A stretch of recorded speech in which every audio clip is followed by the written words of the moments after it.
Welcome to Writing Black Joy Season 2. I am Sophia Robinson, and I'm a writing coach and an editor and a story listener, as well as the producer of Writing Black Joy, a virtual space that celebrates, centers, and promotes the voices of Black writers and storytellers with joyful and uplifting stories. Here, you'll find conversations with some of my favorite Black writers and storytellers, learn more about their projects and the joy they're bringing into the world, hear more about their creative process, and find inspiration for your own creative ventures, as well as tips and strategies for writing poetry, blogs, creative nonfiction, fiction, plays, and so much more from all types of writers, as well as a sneak peek into the writing life. You could even find your next favorite writer, book, poem, play, or blog. And if you are a Black writer who is looking for a coach or an editor to help you bring your joyful story into the world, then click on my website below to find out how to work with me. In the meantime, let's go to today's guest. Today's guest is Kim Howard. Kim is a longtime friend of mine, and she's also a fellow podcaster and the host of the R166 podcast, all about Barbadian history. Now, Kim is also the head of my book club. I've mentioned her a few times, and I'm so excited to have her join me today. Kim is a lover of Barbadian history, and she's also an experienced marketer. And she gives us a taste of her curiosity and knowledge in this episode. Kim and I talk about her podcasting journey and her love for Barbadian history, Bajan and other Caribbean sayings, how to define and shape the story you're trying to tell and researching true stories, framing your story for the chosen audience, how we can talk ourselves out of our greatest ideas, especially as perfectionists, and how to get past that self-doubt, podcasting, seasons, sound quality, and so much more. I hope you enjoyed this conversation as much as I did. Hello, everyone. Welcome back to Writing Black Joy. I'm Sophia Robinson. I'm your host. And today I am joined by a really longtime friend, Kim, who is many things. I've mentioned her before because she's actually our book club queen, but she's also a podcaster. In fact, I'm going to tell you a bit about her in a minute. But before I do that, if you wandered here and were like, where am I? This is Writing Black Joy. Here is where we are celebrating and featuring Black storytellers with joyful, uplifting stories to tell from wherever they are in the world. Kim happens to be right here in Barbados with me, so I would say that I could reach out and touch her, but she is in St. Philip, and not as close as you might imagine. But she's right here close by, and we are going to be talking all about her incredible podcasting journey. But first, let me tell you a little bit about Kim. So Kim is actually been podcasting for about 3 years, and she's a marketing communications professional with over 19 years of experience. So her first foray into the world of podcasting, aside from being an avid podcast listener, was when she developed a life and finance podcast for her employer, which has recently completed its 5th season. It's incredible. I'm actually going to put the link in the show notes because it's a really good podcast. I've been recommended to loads of people recently. Lots of good information about life and finance, especially on the local scene here in Barbados. So if you're listening, you're a Bajan, look in that show notes and check out the podcast. Do it for Grantley. And then in 2021, she launched her first independent podcast called R166, and it is sharing stories about Barbados and its history. So I was so excited when that came out. I was like, I have to find a way to get Kim on mine, and I found a way. So let's just go with that. Kim is an unabashed bibliophile with a remarkable curiosity about Barbadian history, and is also a lifelong Julie Mango enthusiast. I'm so happy to have Kim here. Welcome to the show, Kim. Thank you, Sophia. Thank you so much. Yes, I can't believe that I'm finally here. I know, right? I can't believe it either. I'm almost as excited to have you here as I was when R166 hit the airwaves, because that was a long time in coming, and I was so happy that you brought it to finally the world. Finally. We're going to start with you telling us a bit about R166. Well, yeah, that gives me no end of joy. So thank you, first of all, for having me on your show, Writing Black Joy. I think it's a great title. I think it's a great focus. So I'm really heartened that you actually thought of having me on. So thank you for that. R166, I guess I should start with the fact that Barbados is 166 square miles. So that's where the idea for the name of the show came from. It's Our 166.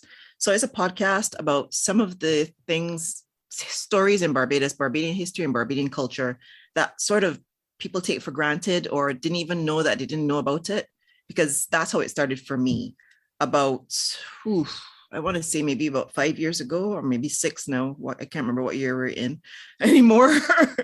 But about 5, 6 years ago, I happened across a story through the Barbados Museum's Facebook page.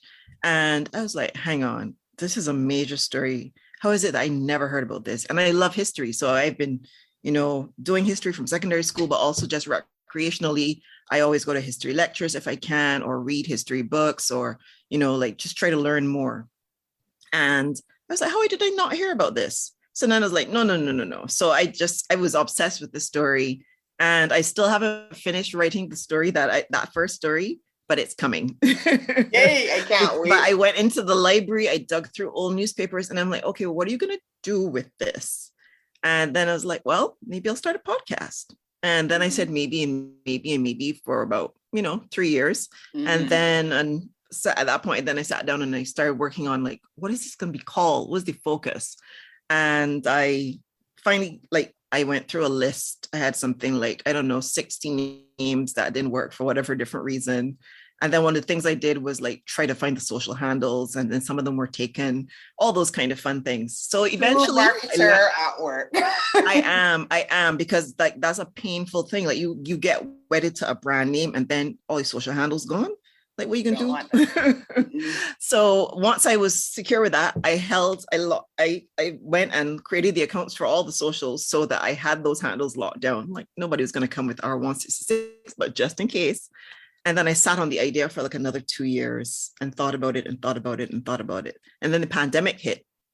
And I was like, right, well, they're saying that you should use this time to be productive and create something amazing. And I felt nothing like creating anything amazing. But I did think, okay, I've had people tap me for my thoughts on things that they were creating. I was like, come on, Kim, let's do this. So I, had to pull myself together and did some research, switch from this first topic I was going to do, because I thought in the pandemic, I didn't want to start with something that was a little heavier.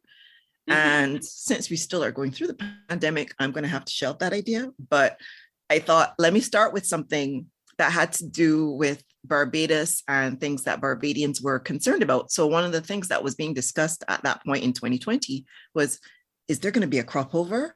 Mm-hmm. And for those of you who don't live in Barbados, crop over is a major festival that we have every year. And it is a celebration of music, of food, of culture. And the thing about it is that, people from Barbados come out and take part in this activity, but also people from all over the world, both Barbadians and people of Barbadian descent, as well as people who have nothing to do with Barbados apart from looking to have a great time. And I knew something about the origins of the festival, but I didn't know everything that I thought I knew. So I decided, well, since people are wondering whether this is happening, I said, let me look into it, see what I could find out. And that's where the first season of R166 was born. I then sat on that information for almost another year before finally putting the pedal.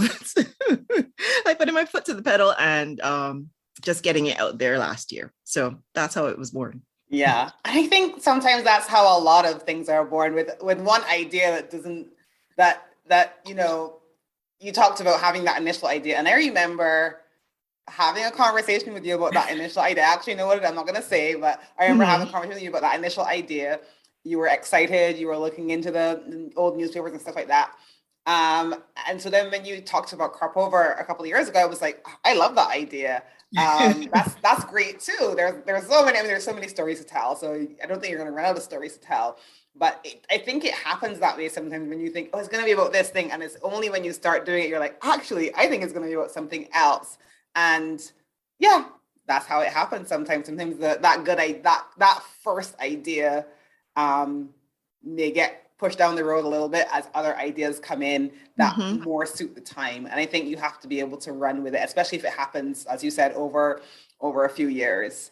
And there's nothing wrong with sitting on an idea for a few years. I think that happens to a lot of us. We have these ideas and we think we have all these excuses. And Kim and I always talk about this because we are both avid podcast listeners. And so we have very high standards. And I apologize also because not even my podcast meets my high standards, but also that you learn as you go along. And if you wait until you can get it perfect before you start, you may never start.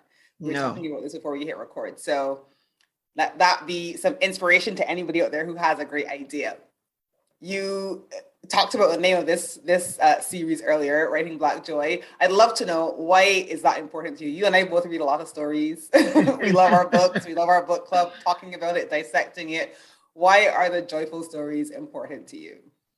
I think, to be fair, that for me, writing our stories is important, period. Yes. So I know this is something that you and I have back and forth on, like through the years of our book club. And it's not all the stories are not joyful. But when we do come across them, I think it's fantastic. It's important for us, I think, as people who consume, as Black people consuming Black literature and Black materials, to see ourselves reflected in a positive way. I think it's important to know that there's something else to be told about us.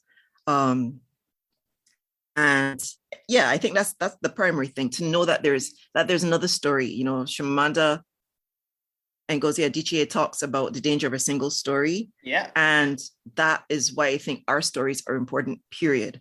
So the joyful part to me is a bonus. I know for you, that is critical. It's right? Critical to me. And I don't think that is because the other story shouldn't be told. I just feel like for so long, that was mostly what was told. That was my impression. I can't claim to have read all the books on all the topics. I can't. But I also, for me, I felt like our stories are really important. I think all stories are important. I don't just think that it should be joyful. I don't think it should be like, yay, rainbows all the time. But I also don't think it should always be negative all the time either. And that was what I was feeling. So for me, I was like, if I can find a way to showcase some of the joyful and uplifting ones, it'll bring balance, because our lives, for most of us, life is a mixture of joy and hard things and pain and all of the things. And I didn't like that. I didn't see the joyful parts reflected in stories that talked about somebody who looked like me. I didn't like that.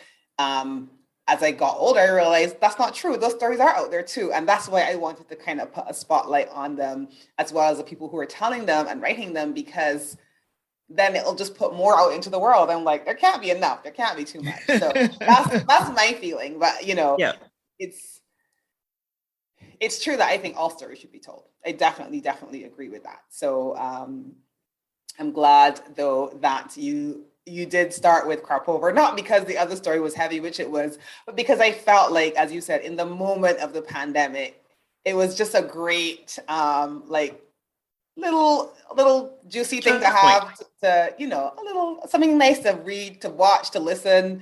Kim, obviously, she's a marketer, so she did some great social media stuff around it, which I absolutely loved. We're going to talk about that too.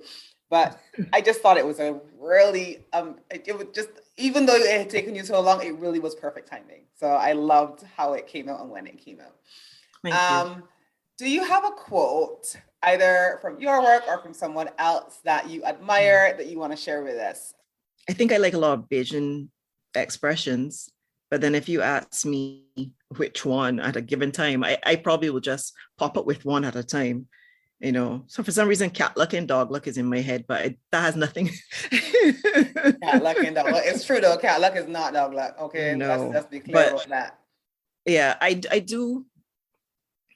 I guess that I do like our expressions and our Caribbean way of saying things. There's a richness to our expressions that I really appreciate. So I will chuckle over dance hall lyrics. I will chuckle over, some soca tunes, because it's just the way that we have of like sometimes alliteration, but also sometimes things like metaphor, you know. And I'm hearing a song from Lil Rick in my head right now, but it's not coming to me. I knew you were going to say Lil Rick. Lil Rick and the lyrics, boy. Lil Rick and the lyrics. Listen. But especially less so now, I find, but definitely he was king of metaphors. But yeah, but I do love our way of speaking. I love our metaphorical way of speaking and our expressions, not only in Barbados, but across the Caribbean, because a lot of them are similar. And that's the other thing that I find fascinating and endearing about us in the Caribbean. Yeah. One that I always remember, I was at work and somebody was explaining something to me, and what they were saying was, actually, they repeated it several times, and I just could not understand what they were saying. And what they were saying was, when did you fall, right? And so what they're trying to say is, early in the morning, I'm having a problem, and they're kind of talking about this pain that they're having, and it's always early in the morning. But they said it, and I was like, what? And I couldn't, and it's only later on someone said to me, they were like, oh yeah, that's something that people say, that they're saying, during that early morning period of time when the dew is falling. But it's like, it was so out of context. We're talking about a problem that you're having, and the person's like, yeah, when did you fall? I'm like, what? That's their time. That's their time marker. It wasn't 5 a.m. It wasn't 4:30 a.m. It wasn't 7 o'clock. It was when did you fall? When did you fall? That's when it's happened. And so it was, I like that even now I still hear new ones that I haven't heard before. So I absolutely love that. So let's talk a bit about your actual creative process while you were, over the different time frames that you were sort of thinking about it and coming up with it. You talk about the history of crop over in this first season. I know you've interviewed a few people, so you would have had to have put those interviews together, and then obviously there's the process of bringing it all together. So I'd love to know a bit about your own creative process, even in the research of it, but also then in the making of it as well.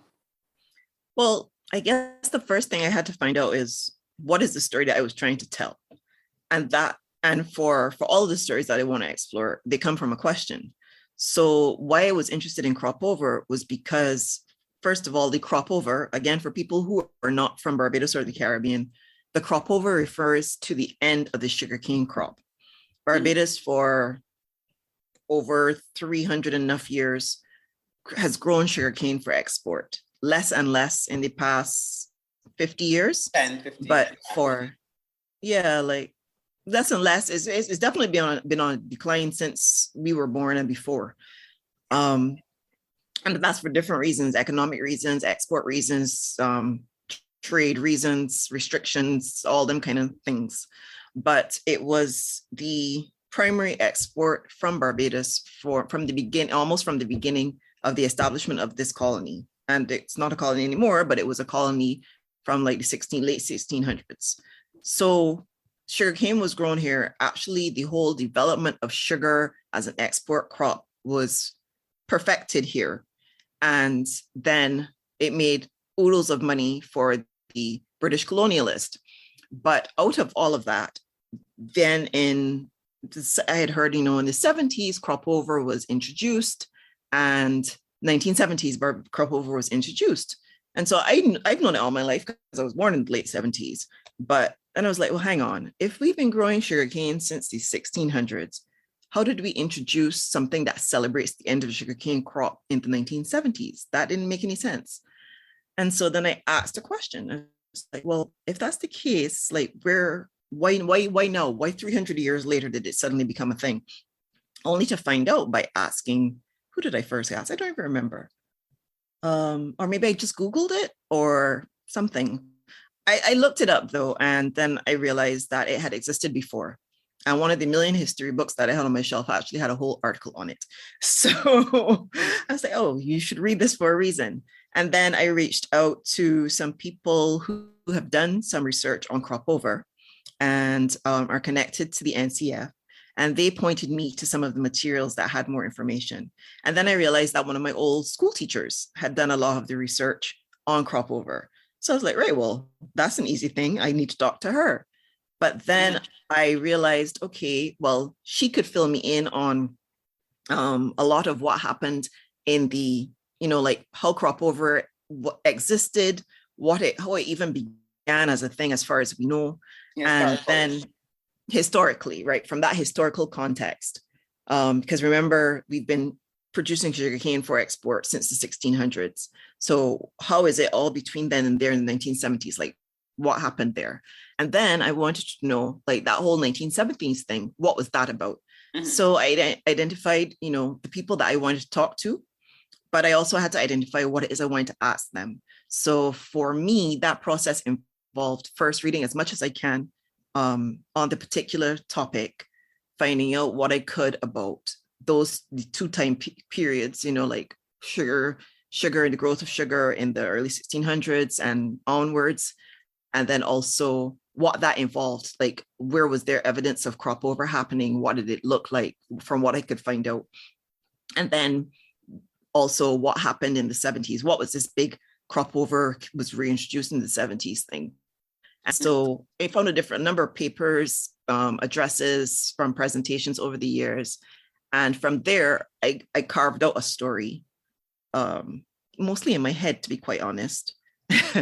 And then I knew, but I was like, okay, how do I tell that story to people listening and to people who may never have heard about it before? And so then that would shape the questions I wanted to ask these particular people. And from there, I reached out to them. I mean, this was not all one flowing process. As I said, it took years, but I shaped out the questions then, had a list of questions, knew what I wanted to ask them, reached out to them, spoke to them about it, and then set up the interviews. So that was the process of getting to that point of interviewing people. Once I interviewed them, then I still had to shape the story because it still was a bit raw, and an interview like that can be wide ranging. And I didn't want, for me, the podcast needed to have to be somewhat compact from the point of view that I listen to podcasts that are an hour long, but I've been listening to podcasts for like the last almost 20 years. There are people who've never heard of what podcast is. They don't even know what it is. They are not necessarily unfamiliar with listening to stories, but they're not familiar with a podcast, especially in a Barbadian setting. I mean, not only in Barbados, but, in a Barbadian setting. And I thought that it was important for Barbadians to hear this, but also people with Barbadian connections in the diaspora. And I wanted to make sure that it was digestible. So I wanted to make sure the lengths of the episodes were something that people could commit to. Committing to an hour is a bit much, especially if you're not familiar with the medium. But maybe if you could spend half an hour or just about, then that's something that you might be willing to do. And so that was also part of the decision-making process. Like, right, well, I have these hours long interviews. How am I now going to cut this so that it now flows and makes sense and help people to understand what it is that's being discussed, but in a reasonable amount of time. So and the thing I like about that is, you make a good point about thinking, what is the story that I want to tell? Because to me, that's the difference between something that, I guess they call it that narrative sort of format, where you are telling a story through this thing, through the 6 or 10 or how many ever episodes it was, and through the conversations that you were having, bringing in the research that you would have found and that type of thing. But even though you have all this raw information, how do you then shape it into something that tells the story that you are trying to tell? Because in every story, there's 100 stories in there, right? Are you gonna pick out a particular character, and speak about them? Is it something else? Is the character the country? Is it the ceremonies? Is it the whatever? So it's thinking about it from that perspective and then coming up with a way of telling the story, as you say, in a digestible fashion. And all those decisions that you have to make when you are telling a story, whether it's a podcast, even if it's a documentary, if it's TV series, whatever, all of those things involve a lot of those decisions I think we take for granted, and we just sit and watch and enjoy or not enjoy, as the case may be. So I think those are some great points. I just wanted to let you know how you can support us over here at Writing Black Joy. Firstly, you can join our Patreon community over at patreon.com/Sophia Robinson, and you'll find the link for that in the show notes. When you sign up over at Patreon to support us, you will get the opportunity to join our monthly group coaching calls and workshops that we'll be holding exclusively for Patreon supporters. So come on over and join the party. It's so much fun over there. Other ways you can support us: hit subscribe here on your podcast or over on the YouTube channel. You can also leave a podcast review, like our YouTube episodes, and share us with your friends. You can head over to our website and sign up for our mailing list, www.writingblackjoy.com. Also, follow Writing Black Joy over on Instagram at Writing Black Joy. All of these will be in the show notes. Thanks so much for listening and for supporting our show. I'd love to know, what sort of obstacles did you face along the way? Either personal or just in actually putting it together. I faced this obstacle, me. The one inside your head. Oh. The one inside my head. The one who, you said earlier, Sophia, that we have very high standards. And like I said, I've been listening to podcasts for years, and I know the ones that I like. I know what I like about them. But I also knew that A, I have a day job. B, I don't have a vast budget. I'm not NPR asking for contributions from people. So, hey, if you want to buy me a coffee, please feel free to do so. But I'll put the buyer a coffee link in the comments as well, because I'm sorry, as an aside, I actually really do think it's important to support the things that, in terms of people's creations. I think it's really important to support them, especially when, you're not NPR, you don't have a big budget, or you're not doing, because you did a podcast for your workplace, but of course they would have had a budget. Of course, right? And, for them, it was a part of their marketing. It's a part of their putting themselves out there. So they definitely will have a budget for that. But it's different when you're doing like a passion project and exactly going into your own. And so it was like, okay, well, what are the things that I broke it down into? What are the components of this? So I know that social is important to get the word out. I knew that visuals are important. I know that sound bites are useful in terms of just giving people a taste of what it is that you are bringing to them. And so I thought, okay, those are components. All right, how am I going to divide that all up? But for me, the most important thing is sound, because I am very much an audio person, and I would more listen to something than watch something.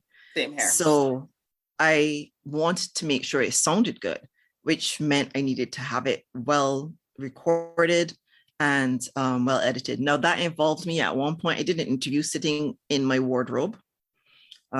Because clothes make a great sound buffer. You try to avoid things like the sound echoing off the room.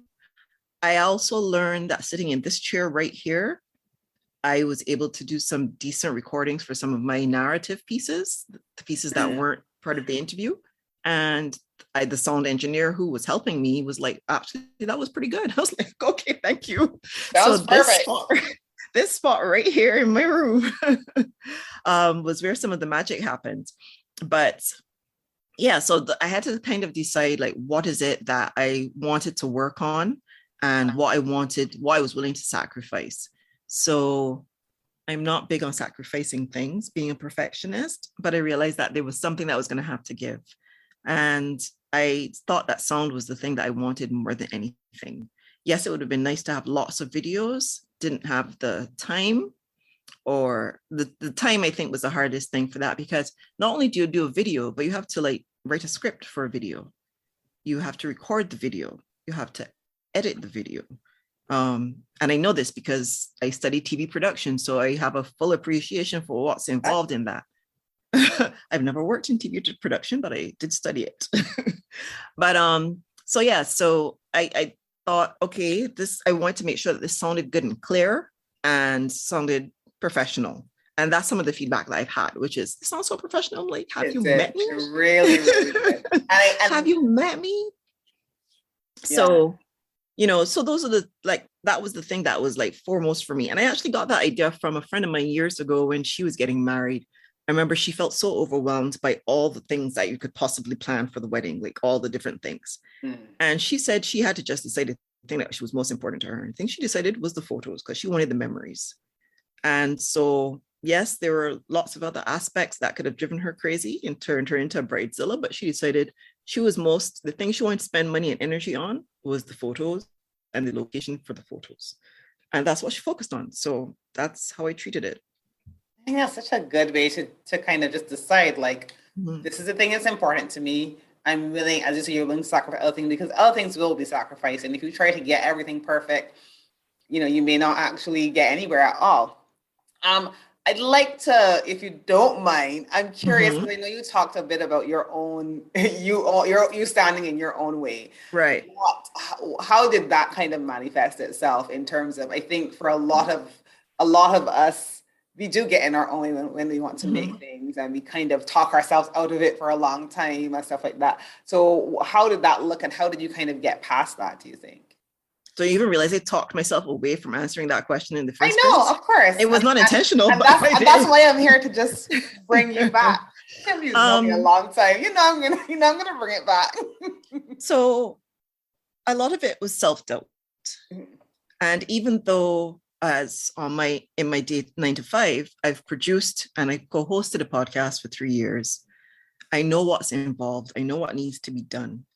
I had doubts that Kim Howard could produce and host her own podcast because I knew what I wanted it to sound like in my head. Shout out to Radio Lab. If y'all hear me, I'm always willing to, come and sit at your feet. But Radio Lab is one of my favorite podcasts because of its style of storytelling. And then also, I love Terry Gross. I think she's the best interviewer in the world. Well, I'm not Terry Gross, and I don't have her 50 years of experience interviewing people. But I knew some of the things, some of the people who I held in high esteem and some of the work that I held in high esteem. And I was like, I don't think I can do that on my bare bones budget and my little Amazon microphone. I was worried that it wouldn't quite sound as good as I wanted it to. Would I get the story right? Would people get it? Would I completely miss the mark? Would it bore people to tears? This is exciting to me and extraordinary to me, but would people be enthralled by this? Or would they just be like, that was 20 minutes of my life I can't get back? So a lot of that self-doubt was just there. And I just was scared. I had done the interviews and it took me a lot of time to work up to get to do the interviews. And then once I did the interviews, actually I did the first interview and then the second one took me months to finally just ask the question, reach out and ask the question. Yes. The thing about that is the answer that I had at the time was no, because I hadn't asked the question. But if I asked the question, I could possibly get a different answer, which was yes. So finally, asked the question. And then once I asked the question, I got a yes. And it was like, oh, I got a yes. No, I actually have to do it. No, I have to do this. And then, moving forward. So I had points where I felt full of courage and full of certainty. And then other points was paralysis. Even something I wanted music to go with it, but I was like, how am I going to get the music? And then I just took a day off to only focus on, all right, what are the things that need to happen to get this thing out the door? And I did my list because by that time I'd had the interviews done. So that was the material. So then I was like, oh, but should I do more? Should I do more interviews? Yes, I could do more interviews. I could be interviewing all now. There's still so much more in that story that I could be telling. But at some point I had to decide, this is it. This is where I'm going to cut it. This is where I'm going to go with it. If at some point I want to come back to it, I can. But there's enough material here that makes sense. That gives a story, a beginning, a middle, and an end. So that was like, okay, so stop finding reasons. Because I even remember I sent it to you. I was like, Safia, does this story work? Does this yes, I enjoyed it. But you see, but you like history, right? So I like history. And also, I was trying to just encourage you to pull Just the get up trigger, there. right? I know I was like secretly like, oi, Just go. just Just let's go, go, right? let's go, Just let's go. go. So So yeah, I came back to it then like almost a year after the second interview, and I was like, Kim, actually no, I think before that, I think my therapist said to me, she's like, I'm going to give you another month. And I was like, seriously? She's like, I'm giving you a month. At the end of summer, let me hear the first episode. That didn't actually happen. But what happened is that I got into full production mode. So by the end of the month, I didn't have a full episode, but I had a draft. And I had outlined it, but I chopped it up and literally put it together to see if how I was envisioning chopping it up made sense. And it did. Good. So then I was like, oh, right. This means you have to do these narrations and record them, but you don't have money to pay for studio time to do that like you do for your work podcast. So that's how I sat down in this chair right here. And I closed all the windows. I closed all the curtains. That helps with a little bit of a sound barrier. Yeah. And I can't remember if I think I may have put some things around me, but I said, let me just try it and see. And once I had those, but then the other thing that really kind of like pushed me past all of my panic was I launched it. Like I announced the date. And once I announced the date, it was real. It was real. And you had a choice. Of course I had a choice. I could completely flay it. Like nobody would have known. Oh, people would have known though, but anyhow. People would have known, but like, all right. So Kim was supposed to have a podcast. It never happened. I saw her announce it.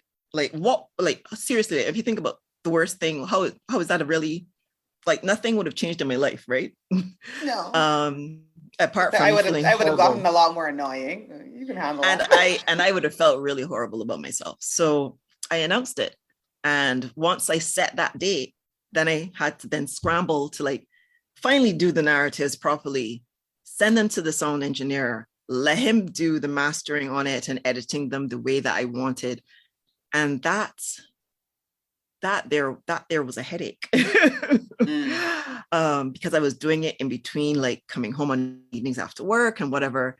But because I knew it had a finite time period, so it was not a daily show, it was a season.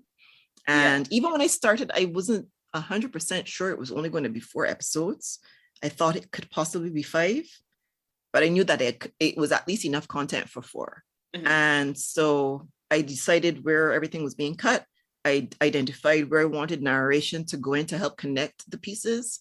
And so I kind of scared myself with the help of others like Sophia, who also said to me, just go ahead. Do it. And so if I had listened to myself completely, there were points when I just shut off my voice, my inner voice.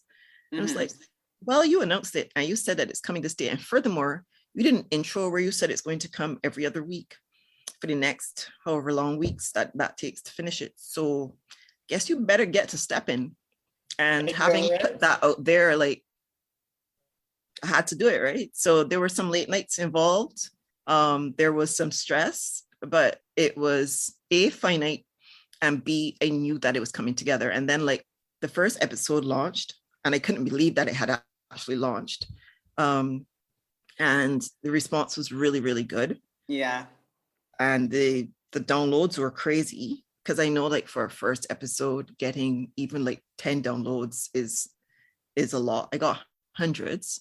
And that was due mostly with like excited family and friends sharing it, which worked out really well in my favor. And like a market that I hadn't quite figured out how I was going to tap into, which was the diaspora market, the Barbados diaspora market, and even the Caribbean diaspora market, because I've had people from other like live overseas who are from of Caribbean descent or from the Caribbean, who've said like they enjoyed listening to it and it was great to hear the story and that type of thing.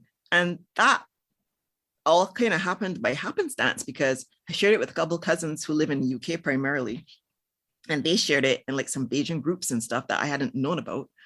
And so so that gave me the momentum. It's like, oh, there are people who actually want to hear about this. Yeah. So I guess you better get on with the second episode. And you see, this is something that I think obviously we both lived overseas at various points in time. I spent a long time in the UK.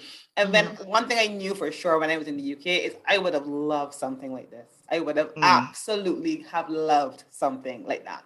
And if I felt that way, there are going to be other people that would have felt that way. So I shared it with, as many people as I could. I shared it not that I have a big social media or whatever, but I shared it with as many people as I could.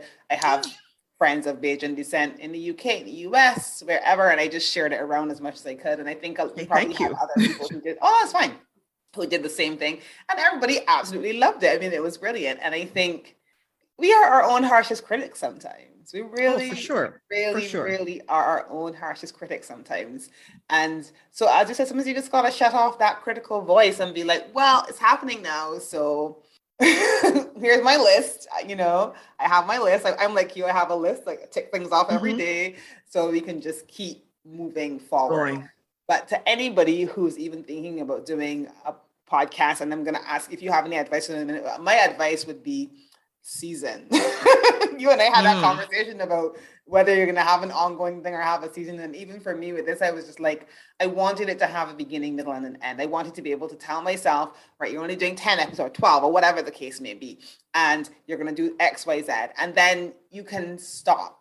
Because I think sometimes also for me, one thing that doing a season and stepping away from it allowed me to do was kind of step off of it and realize, okay, I'm not going to do that again. I want to do this again. This I will do. Ooh, this thing that I never even expected happened. And now how do I tap into this? And it gives you that distance from it. And so to me, that's why I'm so happy that I did seasons.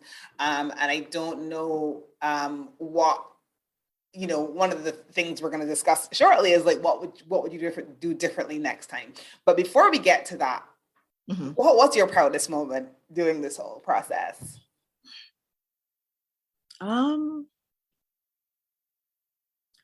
I think probably just like seeing it appear in my podcast app and just seeing it in my podcast app, because like I have how many ever subscriptions to how many different podcasts, and just seeing my podcast loaded there with all these other podcasts that I listened to meant like it was real and that people had access to it. It was no longer a story in my head, and it was a story that was out in the world and people were listening. So that the proudest moment was, I think, seeing it there in my podcast app and realize this is a real thing now.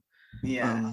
I love that so much. I know that moment too. I took screenshots. I was like, here's my podcast. My podcast. I love it so much.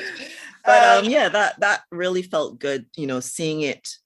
And even if like I'd only gotten 10 downloads, like it was still there. It was still a real thing in my podcast app. And the good thing about a podcast that I have continued to realize with my podcast, our 166, as well as the one that I produce for work, Do It for Grantley, is that it's a gift that keeps on giving. Like the information is there forever. And so for people who are unfamiliar with podcasts, it's like think about like a radio show, but with a radio show, you have to be there, right?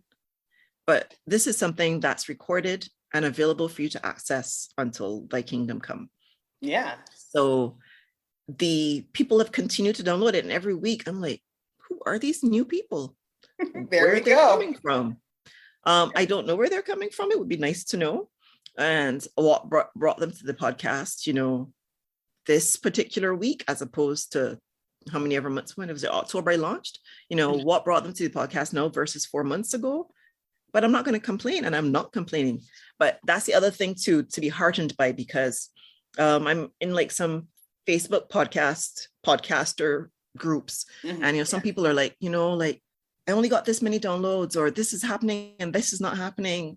But the reinforcement is like to have patience and to know, just continue to produce the content, because the content is there. People can pull on it, and you can also improve on it. Yeah, that makes so much sense. I love that. What might you do differently next time? I'm curious.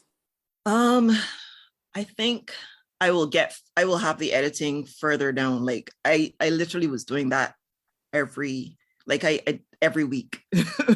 I was still like, because I forced myself to push it out. I wasn't done. Right. So I had raw footage, but not finished product. So that was part of the reason. And like, I didn't want to stress myself out. So I could have done it every week for 4 weeks and have it be like a quick short season. But I knew that I needed the time. And I didn't want to, because I knew that I delayed this for years. I didn't want to say, okay, I will take some more time and finish all of these episodes before I launch, which is probably the better approach. And that's what's often recommended. But I knew that if I did that, I would just feel like I was delaying further and letting that voice in my head, say, well, maybe you ain't ready. Maybe you shouldn't do this. More time to talk you out of it, right? Yeah. So I was like, okay, we're going. Okay, we're going. We're going to launch this. We're going to run with this. And if that means that you're going to spend the next week and a half scrambling to get the episode ready, that's fine. It's only four episodes. You can get this done. And I did. So I would like to not have that happen next time. That would be good if I had. And I mean, I don't, I think that would be the best way to do it. That would give me more time to sort of reflect, also help me with, generating the right kind of social media messaging and any other messaging I want to create around it. So that's what I'm aiming to do differently for season 2. Sounds good to me. And you are the marketing queen, so I know you'll figure that out. No problem at all. So that is perfect. So then what advice, because you've given so much great advice to anybody who's creating a similar type of project. And if you have not listened to this podcast, don't press pause now and go and listen, because we almost got that. But like, sometimes subscribe and add it to your playlist. Subscribe and add it to your playlist. You will absolutely love it. Love learning about Crop Over and the season here. What other advice might you give a budding podcaster or a budding creative that's trying to create something like this?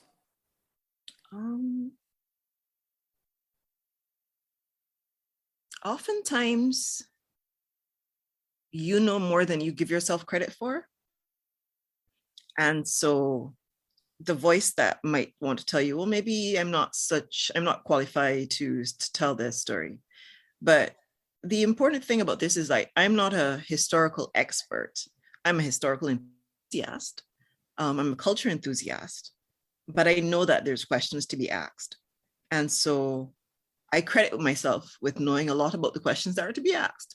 And I credit myself with knowing also what things that people don't know or people don't understand. Now, does that mean I know everything that people don't know or that they don't understand? No. But I know a fair amount. So if I can help somebody fill a tiny gap of knowledge that they had, or even a gap of knowledge that they didn't even know they had, because that's, part of why our 166 exists, to fill a gap of knowledge that people often talk about the fact that, they didn't learn this at school in history. They didn't learn that at school in history. Well, school can't teach you everything. This is why the internet exists. And so there are stories about whatever it is that you're interested in. I listen to a plant podcast because I like plants and I like caring for them. Now, that lady has learned a lot of what she's done through trial and error. She's not like some botanist or anything like that, but she's sharing what she knows. So give yourself credit for what you know and what you know that you're capable of finding out, because you may not start off knowing it, but you at least have the capability and the willingness to learn more. So take somebody along with you on that journey. Yeah, that's great advice. I love that so much. So we know you are a bibliophile, self-proclaimed. What type of thing do you enjoy reading? Or what's something recently that you read that you want to share with us? I love reading. Now, it's a category of fiction that this is what you'll find it in the bookstore, but I don't understand why it's called what's called literary fiction. Yeah, I'm not sure why I've never understood why that category exists, why that name exists, but I guess that's to define it from, I don't know. I figure everything that you read is some form of literature. I thought so too, but I get you. So I like novels. I like novels about the Caribbean and West Indies. My soft spot is for like West Indian fiction, but I like a good story and a story that's well crafted. I like people that are great wordsmiths and who can masterfully manage the language. So one of my favorite authors, though I haven't read anything by him recently, is Stephen King, because as much as his stories scare me, the man can write. They are scary. They are scary, but he can write. And I actually mean to revisit a lot of the work I read by him in my teens, because I think as an adult, I have a different appreciation that I may have had then. But I like, there's been a great Caribbean West Indian Renaissance. I consider it a literary renaissance of late. And the world is finally coming to pay attention to some of our authors. So there's Sherry Jones from Barbados, who I love. And Sherry's another masterful storyteller. So that's the kind of work that I like. Again, she dealt in her first novel, because she wrote some short fiction short stories before that, but her first novel, which is How the One-Armed Sister Sweeps Her House, but the way that she handled it and the way that she wrote these stories was compelling. And those are stories that I'm engaged in. So right now I'm reading a book called Conjure Women, and it's set between the present day of post-slavery in the US and slavery time in the US. So those are the two time periods. I love historical fiction as well. And I've found myself dropping into a Southern US accent, and that is something that I do a lot. Love it. Listen, when I'm reading a story, and when I know I'm truly caught up in the story, my brain slips into whatever that is, because I am there in that place with the people. One of the books that we're going to be doing for our book club this year is one of my favorites from last year, which is Leonie Ross's This One Sky Day, which has also been published as Poppy Show in the US, I think. And I love that as well, because it's a fantastical story, but she also can write and take you along on this journey. There is a Caribbean element to it, though the islands of Poppy Shore are entirely fictional, and they're based, from what I can understand, on some other part of the world. But the language and the cadence is Caribbean, and so that automatically warms my heart. But any story that is compelling, I realize that, I need a strong story, well written, and usually with a compelling lead character. And sometimes the character can be somebody who is seriously flawed. I don't like perfect characters, because they don't exist in real life. No. So that's a little bit into what I like. That sounds good. And I will say, always remember, I wish my sister is obviously, every time I talk about it, she messages me to correct me, but I simply cannot remember the name of the book. But my dad saying that he was on a train reading this book. He's reading the book, reading the story, and he was like, he didn't even think it had affected him that much. He was about to get out of the train. He put his umbrella up and stepped out, and it was bright sunlight. And he realized he'd been reading about this rain in this book, and he was convinced it was raining outside.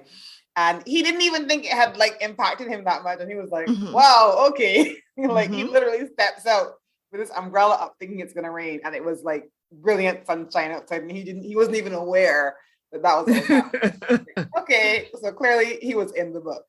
Yes. So I love stories that do kind of draw you in. I can transport you. Yes. So I am there with them. I can see the stuff. I'm imagining what it smells like, what the people look like. When they talk about clothes on the clothesline, I'm imagining them. They talk the book I'm reading right now, they're talking about calico material. And so I have a picture of that in my head. All of that, those descriptions are important. And I really appreciate them.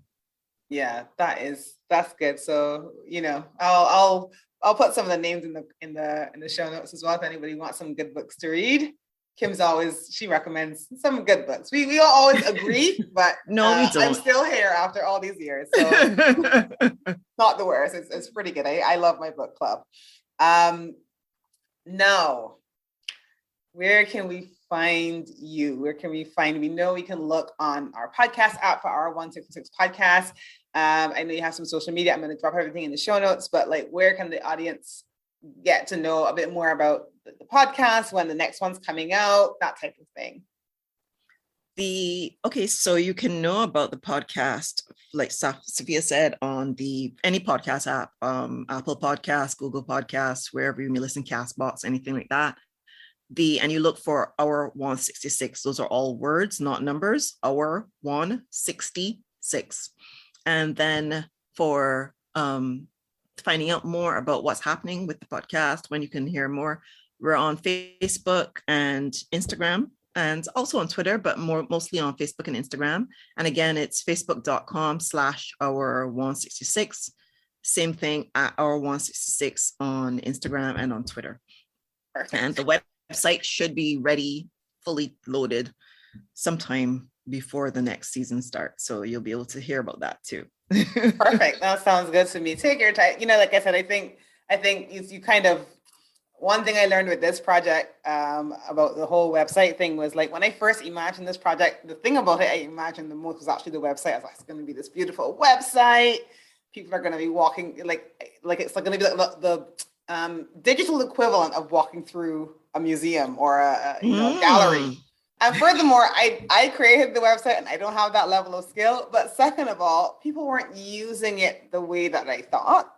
And I think sometimes you have to actually have that product out there for a bit to kind of know how people are going to interact with it, and then kind of choose how. So, now that you're putting the website up now, I feel like you'll have a much better idea of what information people want to be on there and how they're going to navigate within all that, which you might not have known if you had tried to do the website first. So I think, it's just kind of a plug for, don't feel like you have to have every aspect of everything together to put something out into the world. No. And I also, like, at one point I was like, I should really finish the website. I shouldn't launch before. And I was like, because you probably will take another, 3 months to get that sorted. So I said, nope, we're going to go ahead and it'll be all right. And it'll be fine. And the good thing about it is that, like, the hosting company for the podcast, they host, like, I can use their URL. So there's a page with all of the podcast right there on them. And I don't know that off the top of my head, so I'd have to tell you. That's okay. We'll have the link in the show notes anyway. That's fine. And I think most podcasts hosting companies do have like a little page where you can access it through the web, because again, we talk about people even knowing what a podcast is. I have some friends, people that I know who I was recommending, even when your podcast came on, I was recommending to it, and they didn't listen to podcasts. So for me to explain to them, like, go into your podcast app and search for this thing, they were like, download a podcast app first of all. They're like, okay, I'm like, okay, here's a link to the page. You can just hit play on this page. So you don't even need the website per se. You already have some way of people to access it when they don't want to. Of course, the benefit of having a podcast app is you can download it and hit the road with it wherever you are, in the car, when you're out for a walk, or whatever the case may be. So, you have that little website there anyway, but we can't wait until you have everything in place. So I'm really glad that you put it out into the world, and thank you so much for joining me. Really appreciate your time. Thank you for having me. Yeah, anytime. And listen to R166. Anybody who's listening to this now is the time, because we're wrapping up. Now's the time to go and listen to R166. See how much you love it. Follow Kim at R166 on IG. When the next season is coming out. Follow us here at Writing Black Joy on IG as well, so when future episodes are coming out. And thanks for joining us, folks. Happy reading. Bye. Thank you. Thank you for joining us today. You can find out more about our guests in the notes below, and don't forget to hit subscribe to our channel so that you don't miss new episodes when they drop. And if this has inspired you to get your own writing project into the world, click on my website below and learn how you can work with me as a writing coach or an editor. Until next time, I send you big love from a small island.